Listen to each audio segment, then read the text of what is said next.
10 months ago, I reviewed a simple but fun action game called Escape: Close Call.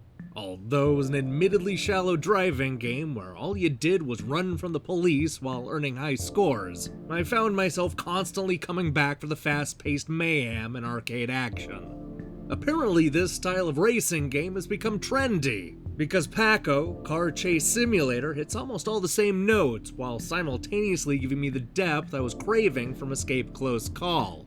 This is one of those games where the subtitle explains it all. PAKO, Car Chase Simulator, is just that, an overhead driving game where you see how long you can go without getting arrested by the police. There's no stopping in this game. Your foot is always on the pedal while you're frantically trying to avoid crashing into buildings and cop cars. If you're good, you'll be able to go for a minute or two, but most runs only last a series of seconds. At first glance, this is almost exactly like the game I reviewed a year ago. The two titles both have a similar retro motif, they handle in largely the same way, and the goal is basically identical. But on closer inspection, PAKO expands on the concept in a number of much-needed ways.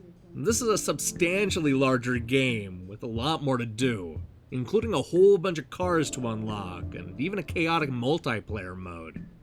One of the reasons this game feels so much larger is because it offers 10 radically different stages to escape. While there are a few stinkers in the pack, including a terrible arena, most do an excellent job of adding new objects to dodge and mechanics to get used to. For example, one stage will have you dodging airplanes at the airport, while another will see your car slip and slide over the icy lake.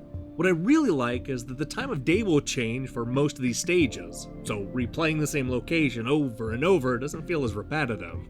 I'm also a fan of the power-ups, which you'll find scattered around the levels at random.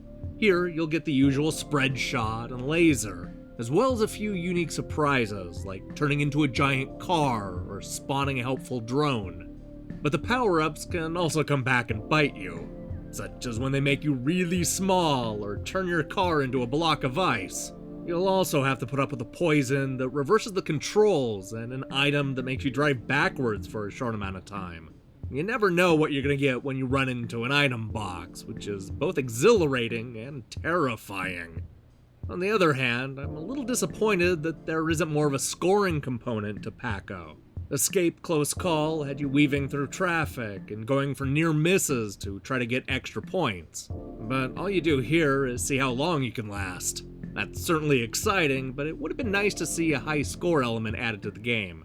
I also wish there were more enemies to avoid. You'll see the same progression in every stage, with tougher police vehicles being added the longer you last. Unfortunately, the vehicle types never change, which doesn't make for the most compelling foes. There is a stage that introduces army tanks to the action, but that's only in one location. It would have been fun to see more of that sprinkled throughout the game. There's a chance that this is part of a popular genre that I'm only just now hearing about. There's something about the bite-sized nature of the levels and the high-speed action that kept me glued to the monitor for way too many hours. And even now, I'm excited that this review is almost over so I can get back to playing PAKO, Car Chase Simulator. I hope we keep seeing more of this style of arcade action game, because I'm not sick of it yet.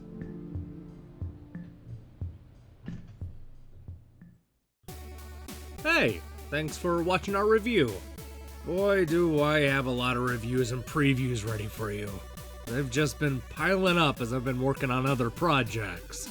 Look for a review of Silvio, Xenoraid, and Spirit Sphere in the coming days, as well as a preview of a Lone Wolf Horizon.